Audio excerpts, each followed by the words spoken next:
समझदार झुमरी। गांव के पास एक बहुत बड़ा तालाब था। उसमें बहुत सारी मछलियाँ रहती थी। उनमें से 3 छोटी मछलियाँ आपस में सहेलियाँ थीं। रिंकी, टीना और झुमरी तीनों पक्की सहेलियाँ थीं, मगर तीनों का स्वभाव बिल्कुल अलग था। रिंकी बिल्कुल आलसी थी, वह हर काम को टालती रहती थी। टीना बहुत ही चंचल थी, सब मछलियों में सबसे तेज वही तैरती थी। इस बात का उसे बहुत ही घमंड था।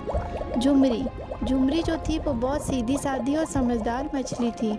वह समय समय पर अपनी सहेलियों की सहायता करती थी। एक दिन झुमरी तैरते तैरते तालाब के किनारे पहुंच गई।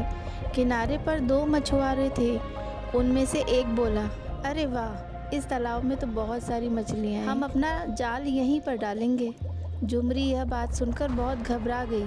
वह तुरंत ही अपनी सखियों के पास गई और रिंकी और टीना दोनों को मछुआरों वाली बात बताई। रिंकी बोली, अरे तू इतना घबरा क्यों रही है? जब वो कल सुबह आएंगे तो देख लेंगे। टीना बोली, मुझे कोई चिंता नहीं है, मैं तो सबसे तेज तैरती हूँ ना। देखना, जब तक वो अपना जाल पानी पर गिराएगा मैं तो तैरकर दूर चली जाऊँगी। झुमरी ने उन्हें बहुत समझाया। देखो, बेहतर होगा हम अभी तैरकर तालाब के दूसरे किनारे पर चलते हैं, वहाँ हम सुरक्षित रहेंगे। लेकिन आलसी रिंकी और घमंडी टीना ने झुमरी की कोई बात नहीं सुनी। हारकर झुमरी अकेले ही तालाब के दूसरे किनारे पर चली गई। अगले दिन सुबह मछुआरे आ गए। उन्होंने अपना जाल खोला। आलसी रिंकी सो रही थी और टीना ने जब उन्हें देखा तो घबराकर तेजी से तैरने लगी। मछुआरों ने जाल पानी पर फेंका।